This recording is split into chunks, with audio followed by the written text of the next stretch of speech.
La banlieue d'abord, Emmanuel Macron qui ne voulait pas d'un énième plan pour les banlieues, fini les grandes annonces et les super plans Marshall. Les propositions de Jean-Louis Borloo ne répondaient que très partiellement aux ambitions du président pour les quartiers difficiles. Tout à l'heure, Emmanuel Macron a commencé son discours en parlant sécurité, lutte contre les trafics, retour de l'autorité. Mais assez vite, il a quand même décliné une panoplie de mesures. On écoute d'abord le président de la République, c'était tout à l'heure à l'Élysée. Je ne vais pas non plus vous annoncer un plan ville, un plan banlieue, quoi que ce soit, parce que cette stratégie est aussi âgée que moi. Le premier plan de la sorte a été présenté en effet, c'était évoqué par Raymond Barre à peu près au moment où je naissais, et ça a apporté des choses. Jean-Luc Rigaud a eu raison de le dire. Il y a eu des choses qui ont été. Mais je pense qu'on est au bout de ce que ça a pu produire sur cette méthode. Arnaud Champronnier-Trigano, il a raison de dire que 40 ans de plan banlieue, ça suffit, président? 40 ans de plan banlieue, 40 ans d'annonce de plan banlieue. Parce que le plan Marshall des banlieues qui a été évoqué dans les années 80, au moment où Roland Castro prend François Mitterrand pour l'emmener découvrir un peu l'état des cités françaises, il n'a jamais été mis en place. Donc on a des mesures régulières, récurrentes, mais qui sont assez cosmétiques pour un état général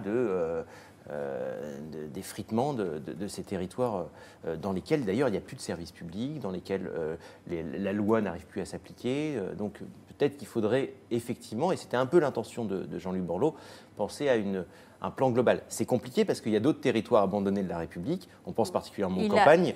Il a pris soin d'ailleurs, on verra, de ménager aussi les campagnes. Est aujourd'hui en concurrence, et dans la France d'aujourd'hui, c'est compliqué de servir l'un et pas l'autre. Alors, le président n'a dit pas de grand plan banlieue, il a aussi dit, ça serait ridicule, c'est peut-être un peu de la forme, mais quand même, deux mâles blancs, disait-il, en parlant de lui et de Jean-Louis Borloo, qui s'échangeraient un rapport, c'est fini toute cette...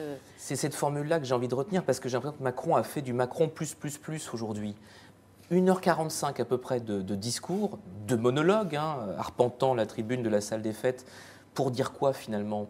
Très peu de choses par rapport au plan Borloo initial, 19 mesures, 19 chantiers. Vous vous souvenez qu'on a parlé évidemment du chiffrage total qui approchait peut-être les 48 milliards d'euros, mais il y avait quand même des choses très ambitieuses dans ce rapport. Il y avait par exemple une académie des nouveaux leaders qui aurait pu faire émerger une sorte d'ENA moderne pour faire émerger les talents des quartiers. Tout ça, c'est aux oubliettes, ça n'est pas repris. On crée quelques places de crèche, on crée 15 000 offres de stage dans le privé, 15 000 dans le public. Pour les élèves de troisième, oui. Au final, il y a toute une argumentation, une quasi-philosophie politique revendiquée sur scène de dire je ne fais pas de plan parce que les plans c'est ringard, c'est vieux, c'est l'ancien monde. Ils sont aussi âgés que moi, a-t-il dit, donc 39 ans, 40 ans de plan. Il renvoie, c'est presque un petit peu insultant aussi pour ses prédécesseurs. Raymond Barre, donc aux oubliettes, ça n'a pas marché. Je ne sais pas si c'est la bonne méthode. Et Jean-Louis Borloo. Et Jean-Louis Borloo avec. Et c'est à se demander... C'est peut-être une petite perversité politique d'Emmanuel Macron, s'il ne s'est pas servi finalement de Jean-Louis Borloo pour, à la fin, alors Jean-Louis Borloo dira qu'il n'a pas été humilié, mais c'est quasiment comme. Et est-ce qu'il ne s'est pas servi de lui finalement pour refaire encore plus de Macron et dire « moi je fais autrement, je fais table rase d'avant ». C'est extrêmement préoccupant parce que vous avez beaucoup de maires de banlieue qui n'ont pas du tout adhéré à ce discours. Et qui ont même quitté la salle avant la fin. Exactement. Il se met à dos à nouveau qui ? L'Association des maires de France, Emmanuel Macron, qui était à fond derrière Jean-Louis Borloo. On a un Macron typique, là. Cette fois-ci, ce n'est pas les syndicats comme corps intermédiaire rejetés, ce sont les maires de France. Humiliation de Jean-Louis Borloo, Frédéric Sinclair ? Bon, je sais pas, c'est pas le point principal. Oui, humiliation de Jean-Louis Borloo. Enfin, en tout cas, et de tout ce que ça représentait comme une volonté. Vous savez, Emmanuel Macron, il faut bien comprendre que l'équation est compliquée pour lui parce que il est quand même extrêmement innovant au moment où il acquiert le pouvoir. Il devient très convenu depuis qu'il se met à l'appliquer. C'est-à-dire que globalement, il s'est installé dans sa posture de président de droite. Les mesures libérales, on pourrait presque aujourd'hui prédire à l'avance ce qui va se passer. Concrètement, à l'international, les étincelles commencent à faire un pchit un tout petit peu. Et donc, c'est quand même un peu casse-gueule, le plan banlieue. Donc, il n'a pas vraiment beaucoup de solutions. Et s'il veut continuer d'être un tout petit peu disruptif, il fait comment ?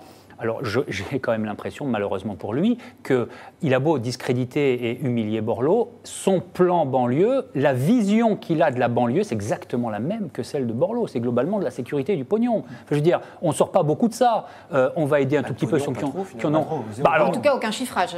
Oui, pourquoi rajouter l'éducation, aussi, la formation. Oui, la rénovation urbaine, oui, il y a un côté, effectivement, il y a un côté très social chez Borloo. Borloo, hein, assumé, Mais reconnu, depuis quelques apprécié. jours, on entendait justement ce que reprochait l'Élysée à Jean-Louis Borloo, c'était de ne pas avoir pris en compte la sécurité, l'islamisme, toutes ces questions qui étaient, cite l'Élysée, occultées Mais par le c'est plan vrai, mais Borloo. à ce moment-là, c'est plus la banlieue qu'il faut regarder, c'est la sociologie. C'est-à-dire que la banlieue de 1980 et celle d'aujourd'hui, c'est deux banlieues différentes. Donc la vraie question, elle n'est pas là. La vraie question, c'est comment est-ce qu'on sort des gens de banlieue, pas ceux qui posent problème, parce que c'est finalement toujours la question qu'on se pose, mais ceux qui vont bien. C'est-à-dire comment on fait pour créer des passerelles, mais à tout niveau, au niveau des territoires. Il y a une vraie réflexion sur l'urbanisation Donc il n'y a qui pas déborde. répondu de votre point de vue. Il n'a rien fait. Non, mais il y a des formules qui vont masquer le contenu. Les mâles blancs. Les mâles blancs, Alors, c'est- c'est une autocritique pour lui ou pour Édouard Philippe, on ne sait pas, mais le mâle blanc numéro 1, c'est Jean-Louis Borloo qui a fait le rapport et qui l'a remis à un autre mâle blanc numéro 2, Édouard Philippe en l'occurrence. C'était un bon mot, mais malheureux, Un enfin, bon de mot. son point de vue. Oui, en mais tout un cas. bon mot qui veut dire quoi? Que parce que aujourd'hui, pour pouvoir travailler sur les banlieues, il faudrait forcément y vivre, y être, pour être légitime Et pour puis en ça- parler. et ça C'est une discrédite- drôle de vision de la politique quand Ça même. discrédite tous les rapports que l'exécutif a pu commander, ne serait-ce que depuis un an, pour résoudre un certain nombre de problèmes. Je pense par exemple, en ce moment même, il y a un rapport qui est remis à Agnès Buzyn sur l'organisation du système de soins des urgences et du SAMU, qui a été commandé à grand renfort de communication et dont on sait qu'il y a 19 mesures qui sont censées changer la donne, notamment par rapport au cas, l'affaire Noémie. Donc ça voudrait dire que tous ces rapports commandés à des parlementaires quoi ça ou à des sert gens, à des sachants, ça sert à rien parce que le Mais seul est-ce sachant que- aujourd'hui, c'est le La président de la pratique, République. effectivement, était auparavant de commander un rapport et d'en reprendre les conclusions dans leur Oui, ou grande pas, d'ailleurs. majorité. Ou pas d'ailleurs. Souvent. Là, Emmanuel Macron innove parce qu'il est le seul sachant de France. C'est-à-dire qu'il considère que le nouveau monde commence avec lui, que l'ancien monde n'a produit que du déchet et pas grand-chose de positif. Et donc, mais dans ce cas-là, il y a un En problème même temps, de méthode. Marc, pardon pour le en même temps, mais vous êtes un homme de chiffres, 48 milliards, ça faisait quand même beaucoup tousser. Oui, mais enfin, entre 48 et 0, il y a une marge. Vous me l'accorderez. Et que quand on est capable de trouver quelques milliards pour donner à droite ou gauche, à droite à gauche, on est aussi capable d'en donner pour la banlieue à partir du moment où on considère qu'il y a un problème. Sauf que Emmanuel Macron considère que, et c'est bien, et c'est assez original de sa part, que le problème premier de la banlieue, c'est l'ordre. Donc il n'y a pas besoin de rajouter des milliards pour ramener l'ordre dans les banlieues, puisqu'il a fait la police de proximité et qu'il considère que via la police de proximité, il résoudra une partie de l'ordre républicain dans les banlieues. Alors, en à revanche, propos, et je te laisse l'emploi, terminer, oui. et le deuxième priorité, c'est l'emploi. Et là, il n'y a rien. Ce n'est pas 30 000 offres de stage pour les élèves de troisième qui vont modifier quoi que ce soit. Non, mais il y a les emplois francs. Oui, mais les emplois francs, c'est pas dans le plan Borloo, c'est pas dans ce c'est déjà avant. Puis franchement, les emplois francs, quand vous regardez, ça n'a pas marché sous Hollande. C'est pas parce qu'on va augmenter par 3 la prime que ça va marcher sous Macron. Ça masque quoi? Que les caisses de l'État sont vides. vides sur ce secteur-là, en Et tout qu'il y a cas pour pas, Emmanuel Macron, et cette trouille dont vous parliez, cette trouille de la droite, qui derrière arrivera en disant Ça masque ah, voilà le président des villes On contre va la France des champs. procéder Voilà, non, par, mais c'est- par ordre Ouais. et dans l'ordre, si vous voulez bien. Vous parliez sécurité, parce que l'actualité s'est télescopée. Il y a eu des événements à Marseille qui ont fait qu'effectivement, on a parlé des quartiers de Marseille, c'était hier soir. On va voir les images. C'était dans le quartier de la Busserine, au lieu du trafic de drogue. Des images saisissantes avec des policiers pris entre deux feux et des délinquants qui tirent au fusil mitrailleur en plein quartier et en plein jour. Cagoulés, d'ailleurs il y a une... On le voit sur ces images, ça rappelle aussi, même si ça n'a rien à voir, les frères Kouachi sortant de Charlie Hebdo. Une réaction sur ces images. Marseille, on connaît bien le problème, c'est le cannabis. C'est-à-dire que ça fait 10 ans que le trafic de cannabis passe par Marseille, rentre par Marseille, et que c'est Marseille qui distribue, c'est la mafia marseillaise qui distribue le cannabis. En France, c'est 8 millions de consommateurs. Donc peut-être que si on veut commencer à réfléchir au problème, on peut se demander comment on peut légiférer sur le cannabis, sachant que aujourd'hui, enfermer le banc aujourd'hui, oui, bien entendu, mais pas c'est de quand même légalisation à l'horizon. puisque la moitié des pays d'Europe sont en train de légaliser, les États-Unis légalisent Ou la de production, dépénaliser. de dépénaliser. pas tout à fait pareil. Il y a des échelles différentes, mais si vous voulez, à un moment donné, de faire rentrer un produit qui est consommé massivement par 15% de la population française en disant bon, on va l'encadrer médicalement, on va l'encadrer économiquement et on va faire en sorte que ces mafias qui gagnent des fortunes sur cet argent rentrent dans des circuits commerciaux qui se permettront les taxes et tout ça, c'est aussi une façon de démanteler le trafic que d'accepter le produit et de le réglementer. Donc c'est un tabou français, on n'a jamais voulu réglementer ce produit. La première fois que ça a été évoqué, c'était Charles Pasqua qui avait dit qu'il faut effectivement avancer vers la légalisation parce que c'est le seul moyen de démanteler les trafics et ces mannes financières. Voilà, et depuis, on ne bouge pas. On va peut-être pas ouvrir tout de suite le débat de la Mais dépénalisation ou non. Mais la question de Marseille, ce n'est que la question de la sur dépénalisation. Marseille, une réaction, Frédéric Sinclair. La réaction, c'est que au-delà de la question de la drogue, la question de la sécurité et la façon dont on bascule aujourd'hui dans une utilisation d'armes lourdes, d'armes de guerre, rappelle un tout petit peu les États-Unis. Et la vérité de ces milieux mafieux, c'est que si demain on leur enlève un sucre d'orge, ils vont aller en chercher un autre. Et on aura... Sans encore une fois ouvrir le débat, mais vous êtes contre la dépénalisation, vous pensez que c'est une fausse bonne solution? Non, moi je pense qu'on doit en parler. Je suis très partagé. Oui, je suis très partagé sur cette question-là, mais encore une fois, je pense que les gangs qu'on voit là ne vont pas disparaître simplement parce qu'on va légaliser. C'est-à-dire que je crois que le milieu prend ensuite... Si, parce qu'en fin de compte, on fait du marché noir sur d'autres types de drogues. Sur personnes qui vont passer au crack du jour au lendemain. Non. Sur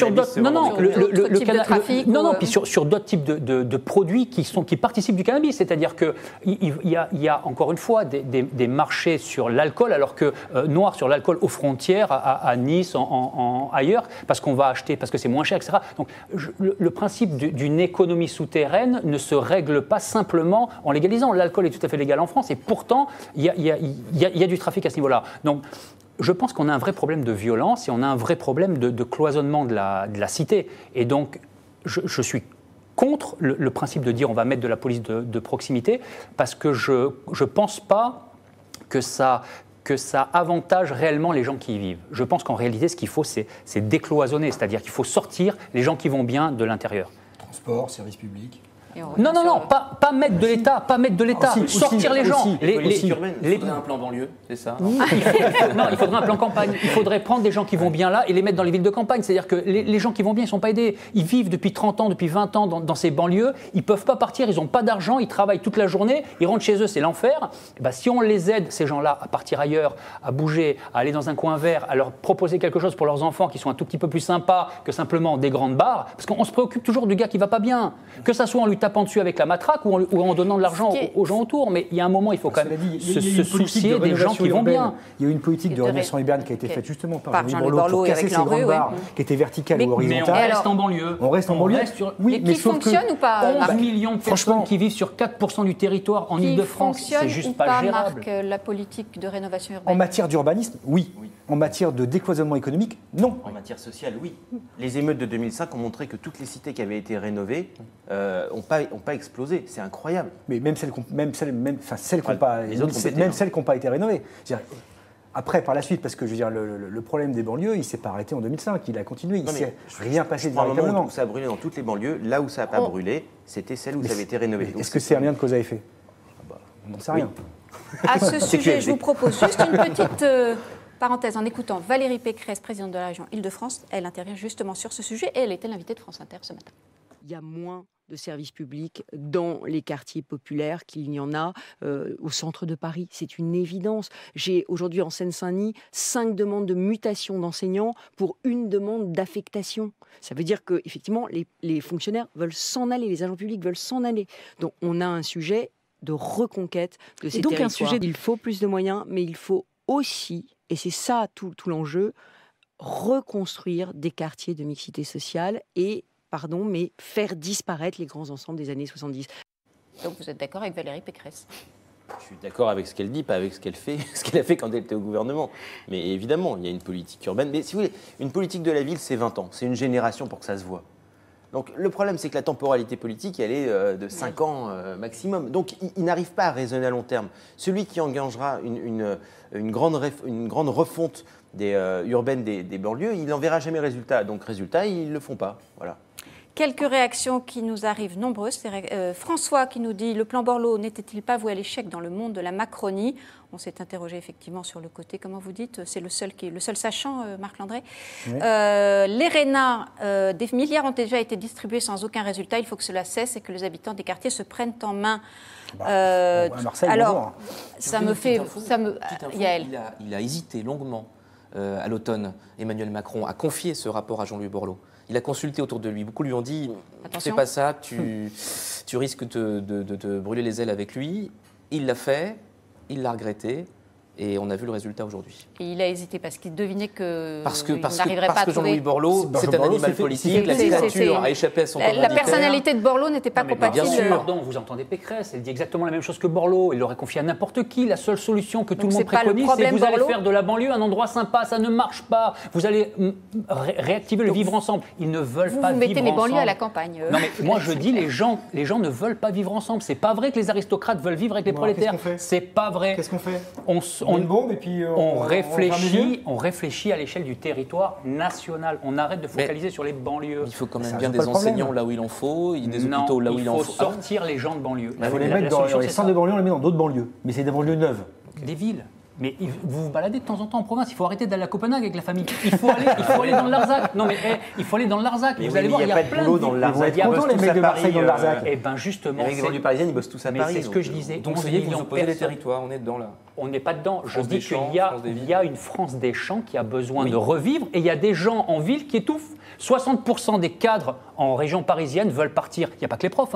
60% des cadres veulent quitter Paris. Il n'y reste que parce qu'il y a du boulot. Donc je dis, essayons d'avoir une réflexion, puisque c'est le président de l'économie, essayons de repenser le territoire. Maoïste, finalement, il faut aller à la campagne, il faut forcer ça, non? C'est Ah, la il faut- révolution il y en a culturelle. plein, il y en a plein qui ont Ils vont envie. être contents, les Moi, ça me Il n'y a parle, pas que la campagne, je veux dire, Bordeaux, peut-être que pour vous qui êtes parisien, Bordeaux Mais non, c'est la pas du campagne, tout, mais ouais. c'est pas la campagne. Lille, c'est pas Ah, la ils sont campagne. contents, Lyon, très les Parisiens provincial en de réalité. Bordeaux. Lyon, c'est pas la campagne. Non mais il y a Ça, ils sont plein de contents, gens les qui ont Bordelais envie. avec les Moi, Parisiens. honnêtement, Encore un jury qui fait un plan pour recevoir la je vis à Nice, je suis ravi de vivre à Nice, ça marche bien, l'économie fonctionne, les gens sont ravis. Enfin, je veux dire, je dis pas à tout le monde qu'il faut descendre dans le sud, mais voilà, repenser. plus de répartition un tout petit peu. Ouais. Alors, quelques réactions encore. Et puis, Fleur sur Facebook, son discours n'était que du blabla, rien de concret. Johan, où est la logique? On réduit les aides sociales, mais il faut aider le banlieue. Pourquoi? Flore, la police ne met plus les pieds dans certains quartiers. Pourquoi? Toutes ces questions, effectivement, méritent d'être posées. Mais elles- Il y avait une excellente remarque, aide sociale d'un côté et plan Et- banlieue de l'autre, c'était très intéressant, effectivement. Alors, allez-y. il y a Mais non, mais juste- petit à petit, au fil, et ça vous le disiez tout à l'heure, mais au fil des plans ou des mesures qui sont annoncées, on voit bien qu'il est coincé par sa politique de droite. Étiquette de président des riches, c'est la menace en permanence. Sur les banlieues, on le voit là, avec les aides sociales qui devraient baisser. Il ne change pas de braquet, Emmanuel Macron, pour l'instant. Bah non. Il n'a Ne qu'un change seul pas de braquet. but. Il sait que de toute Et- façon, il et faut donner s'il des ne le jobs fait pas, aux gens. S'il ne le fait pas, il ouvre un espace immense à Laurent Wauquiez et aux autres pour dire on vous l'avait dit que ce président n'était pas un président pour vous, un président qui était le président des villes.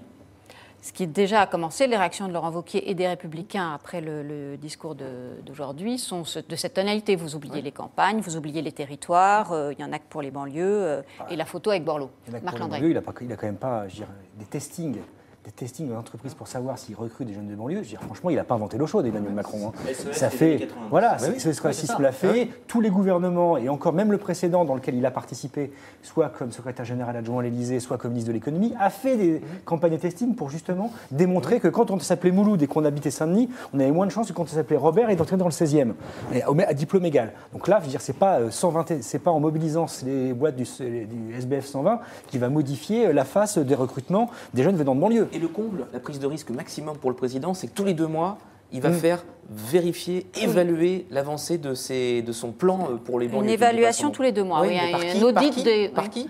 Par le comité présidentiel. Le des conseil villes, présidentiel. Le conseil présidentiel des villes, dont il a lui-même été l'initiateur.